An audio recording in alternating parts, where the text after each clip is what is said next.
ќерки, внучиња ќе дојдат. Ово е Рамазан Бајрам, ово се оди со баклава, бацуваме рака и тоа е целата традиција, Со баклава, сладко, песна и одење на гости едни кај други. Верниците од исламска вероисповед денеска го прославуваат празникот Рамазан Бајрам.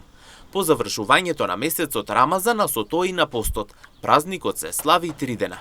Најпрво се оди во џамија, потоа се посетуваат гробовите на предците и најблиските, а накрај се оди на гости за да се честита празникот на постарите, а потоа и на останатите. Верниците се радуваат, прославуваат и си простуваат. Оде се по постарите луѓе, бацуваш рака, ако си нешто со него расипан, се просте со него, у џамија сабален се клањеме, од џамија право одеме у гробиштата. И од гробиштата после коли 1 сато, 2 сато и шетаме од куќе на куќе што се постарите луѓе. Да, доваѓат исто. Помладите сабален шетат по бомбони, по децата малите по бомбони шетат. Некоја паричка. Има ќе дојдат нормално. Ќерки, внучиња ќе дојдат. Зетови ќе дојдат нормално. Бацуваме рака и тоа е целата традиција. Помалите одат кон поголемите семејства, одеме седеме баклава се вади. Да, бацуваме рака, одеме по поврзните, бацуваме рака и тоа е целата традиција. Секоја година се прави баклава.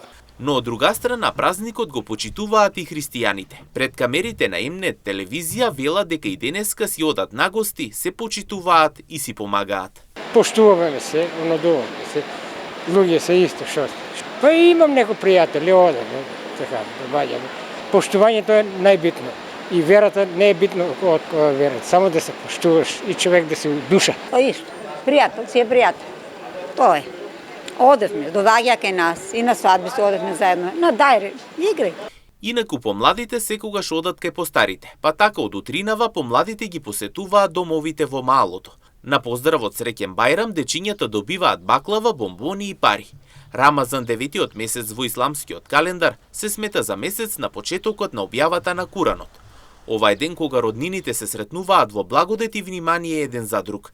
Ден кога се соединуваат во молитва и ги оживуваат мостовите на љубовта и блискоста.